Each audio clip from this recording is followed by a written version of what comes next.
Hai guys, bertemu lagi dengan saya Ruli di Pembelajaran Sejarah. Kali ini kita kedatangan bintang tamu yang sangat spesial untuk hari ini. Beliau adalah seorang guru SMK Negeri 25 Jakarta.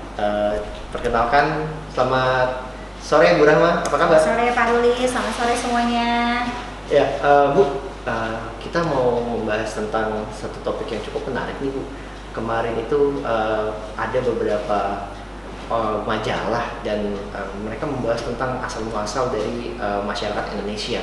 Sebenarnya sebelum adanya makhluk hidup di muka bumi ini, itu sebenarnya dunia itu seperti apa Bu?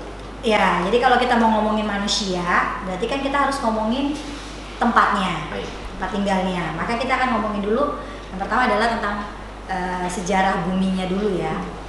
Dimana bumi kita ini terbentuknya. Kalau secara teori itu ada salah satu teori nih bilang namanya teori Big Bang, bahwa terbentuknya karena adanya ledakan bintang. Nah, ledakan itu kemudian menjadi partikel-partikel debu, tapi kemudian kan kita sudah tahu ya di hukum tata surya bahwa seluruh planet itu berputar. Ya, oke. Jadi debu-debu itu tadi berputar, lama-lama terbentuk bulatan. Bulatan ini tapi masih panas suhunya. Nah, itulah awal terbentuknya bumi yang kita sebut sebagai zaman Archaikum. Oh, Archaikum. Ya, oke. Di situ karena buminya masih panas, maka tidak ada kehidupan. Gitu. Seiring waktu berputar, berotasi, berevolusi, lama-lama permukaan bumi semakin adem. Nah, semakin adem di luarnya adem gitu ya. Maka mulailah ada yang namanya air.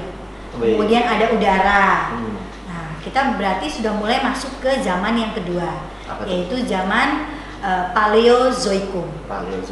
Nah, zaman Paleozoikum ini disebut juga sebagai zaman primer. Atau zaman kehidupan yang pertama.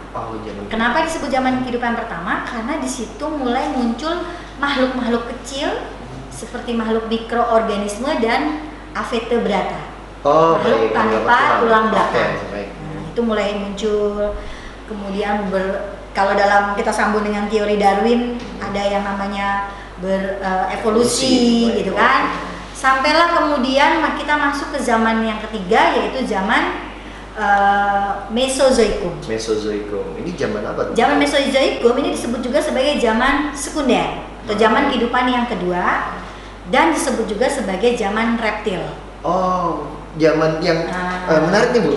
Selama ini kita nggak taunya cuman T-Rex, Raptor, kemudian Brontosaurus. Kita nggak tahu nih di zaman apa mereka. Ini ternyata di zaman Mesozoikum ya. Yeah. Oh, baik. Jadi gimana tuh Bu? Di Mesozoikum itu sebenarnya bagaimana sih? Di zaman Mesozoikum ini reptil-reptil raksasa ini tumbuh dengan sangat banyak, gitu ya, hampir di seluruh belahan dunia. Nah, cuma yang menariknya adalah kalau kita ngomongin Indonesia nih, sampai hari ini ada satu reptil yang masih bertahan, peninggalan dari zaman Mesozoikum. Tahu nggak kira-kira? Komodo ya Bu? Betul. Okay. Gitu ya. Jadi di Indonesia yang reptil yang bertahan itu adalah komodo dan di Indonesia memang tidak ditemukan fosil-fosil semacam kayak T-Rex gitu, memang yang besar-besar itu nggak ada. Tidak ada di Indonesia ya. Nah itu. Terus kita lanjut ya ke kehidupan berikutnya. Setelah reptil-reptil itu punah, tetapi kehidupannya tetap berjalan. Betul. Ya, masuklah kita ke zaman yang namanya zaman Neozoikum. Atau ada juga yang menyebutnya Kainozoikum. Nah, dan sampai hari ini kita masih masuk di zaman Neozoikum. Oh begitu. Ya. Ya, di zaman Neozoikum ini terbagi menjadi dua anak zaman, yaitu zaman tersier dan zaman kuarter. Oke. Pak Ruli, kita bisa membayangkan nih kalau kita ngomongin bumi ini sebenarnya kita sedang membayangkan kalau bumi itu dibagi dua, maka dia akan ada lapisan-lapisannya itu, lapisan-lapisan tanah.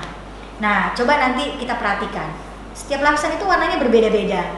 Nah, warna-warna perbedaan itu juga sebenarnya menunjukkan zaman apa sih gitu. Oke. Dan kalau kita yang hidup pada hari ini, kita ini berada pada lapisan tanah namanya lapisan Holosen.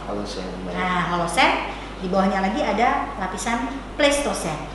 Holocene dan Pleistocene itu adanya di anak zaman kuarter. Oh, kuarter. Nah, gitu ya. Tapi sebelum kuarter kan tadi ya tersier. Tersier, betul. Di tersier itu mulailah muncul makhluk-makhluk sejenis primata, makhluk-makhluk primata yang seperti kera. Oh, Itu sudah mulai muncul di Oke. tersier. Nah, baru di zaman kuarter tadi yang di lapisan Pleistocene itu sudah muncul yang namanya manusia purba. Manusia purba. Nah, dan baru kemudian yang nenek moyang kita yaitu Homo sapiens Homo sapiens. itu adanya di lapisan Holocene Oke. yang sampai hari ini. Oh, baik. Jadi memang proses bumi sampai dengan hari ini tuh cukup panjang ya, Bu.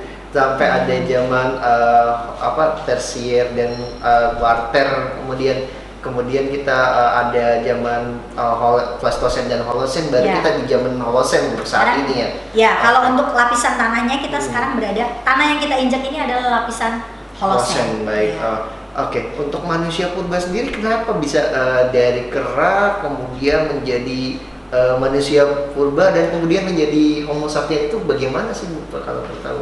Nah, itulah nanti kita akan bahas tersendiri nih Pak Ruli ya Oh, di babak yang berikutnya. Oke, baik. Nah, tetapi perlu kita sampaikan juga bahwa nanti jangan sampai salah bahwa manusia bukan keturunan dari manusia purba. Oh, baik. Itu kata kuncinya. Tapi nanti itu akan kita pelajari mungkin di sesi berikutnya. Oke, terima kasih banyak Bu Rahma untuk informasi yang cukup menarik ini, dan semoga bermanfaat untuk rekan-rekan yang ada di sana, dan apabila ada pertanyaan mungkin bisa ditanyakan di kolom komentar, nanti kita akan coba jawab pertanyaannya di video selanjutnya.